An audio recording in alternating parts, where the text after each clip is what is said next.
Hey, Micah. I know the My Cause My Cleats game is coming up soon. I'm wondering if you could share I'm a on little interviews. I'm going to have to call you when I'm done. your design this year and the inspiration behind it. So I'm working on design right now. My inspiration every year is Imagine for You Foundation. A foundation I started back in 2013, back in college. We give sporting equipment to youth, disadvantaged youth that can't afford it. We also provide funding for kids to play sports and even academics. So, but the inspiration as far as the design, all that, haven't figured out yet. But that's the cause I'll be doing. How fun is this initiative for players, just as a creative way to kind of support your causes? Oh, I love it. I love it. Every year, I think the NFL does an awesome job of promoting it. And then on top of that, with our organization, Buffalo Bills, having guys that are designing cleats and helping us out. It's cool, man. Every year, I try to do something new. I think this is my fourth year doing it, and so I'm trying to switch up the colors, switch up the ideas, and at the end of the day, try to promote the cause. Then I just wanted to ask about Josh Norman. He's new to the community, but kind of putting himself front and center time again as far as doing things to make the community better. What's that say about him? That's the type of person Jano is.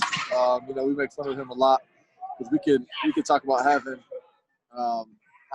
having someone come in and cater us here at the building just to eat some dinner, and he wants to set it up.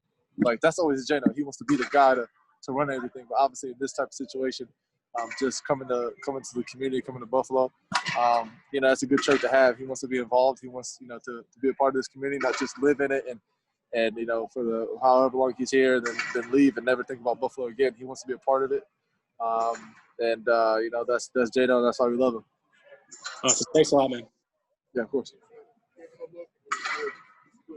Hey, Micah, you got me? I do. So you mentioned it before that AJ, you said he's caught a lot of slack, that you didn't understand why, because he was playing lights out. And for him, hey, Nicole! Oh my gosh. How you doing? I'm so sorry. Ashley, I'm sorry. Oh, She was in the middle of a question. I'm sorry. I see Nicole. Nicole, how you doing? I'm good, Trey. How are you? Nicole, you got fans. She really does, but I'm paying them to be nice to me. Oh, sorry, go ahead. Okay, go ahead, Ash. Go ahead, Ash. No, Sorry. Tell her I'm sorry. I ain't know. Listen, I love it. Nicole, I got excited. Just I'm here for it. You okay?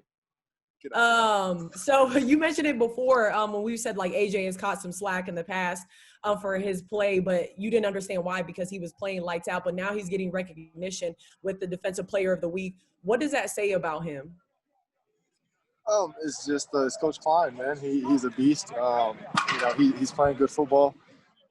I guess I see it every day in practice, and I talk to him so much throughout the day, with making calls and adjustments and all that is kind of normal for me to see him doing so well, just because it's, we see it all the time. But for him to get that recognition, league wide, and even if it is just for the week, he's been playing well lately for us, and I know he'll continue to keep playing well.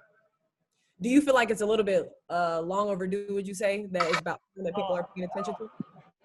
I'm not really too sure about that. I feel like there's a lot of guys around the league that play well week in and week out, and deserve the recognition that they get. We know what AJ brings to this team. He's an AFC Player of the Week player for us every single week. We know what he does for us, and even if he doesn't get the stats in the game, the week preparation that he puts in, helping guys, helping the front get lined up, helping Tremaine, helping myself, Poe, whoever may be making calls. We understand he's an AFC Player of the Week every week for us. All right, thanks, Micah. Of course.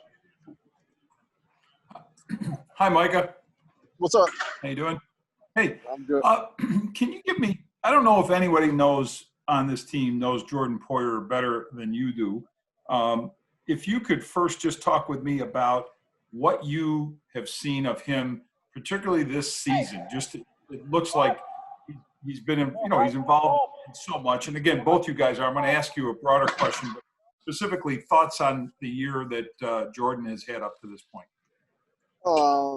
you know, seeing him from 17 till now just grow so much, and not necessarily just the football wise, just as a person on and off the field. You know, now you know, he's, you know, not saying he wasn't a professional when he first got here, but you know, just to see him grow, his family grow, it's awesome.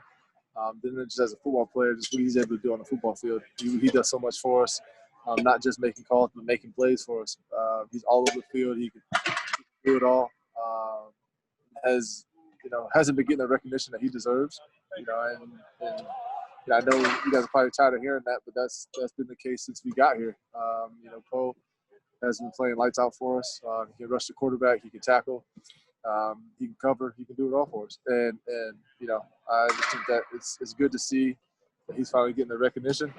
He's been a Pro Bowl player for us the last 4 years, and you know, he better get it this year. I don't see how. You know, there's no way in my mind that he cannot get it this year just because of what he's been able to do. You know, if you want to talk about stats, his stats match up against anybody else. If you want to talk about what he does for a football team, it matches up against anybody else. So, you know, that's just the type of player Poe is. And I know it's more than one thing, Micah, but what quality stands out to you the most about his sort of the physical game that he plays, or even if it's a mental part of it? But what do you? The grind. He's addicted to the grind. He's addicted to getting better. You know, I'm gonna go in the weight room right now after practice. I guarantee he's in there. You know, he watches a lot of film. He's literally just, he loves the process. He loves the game of football. He's one of those guys that, you know, eat, sleep, dream football. That's his mindset. He's addicted to the grind, and that's why he's been able to do what he's been doing the last 4 years. Last thing, you and him together as a duo. Just if you could tell me how you have developed from 17 to now, that you know, that cohesiveness and what safeties need to do working together.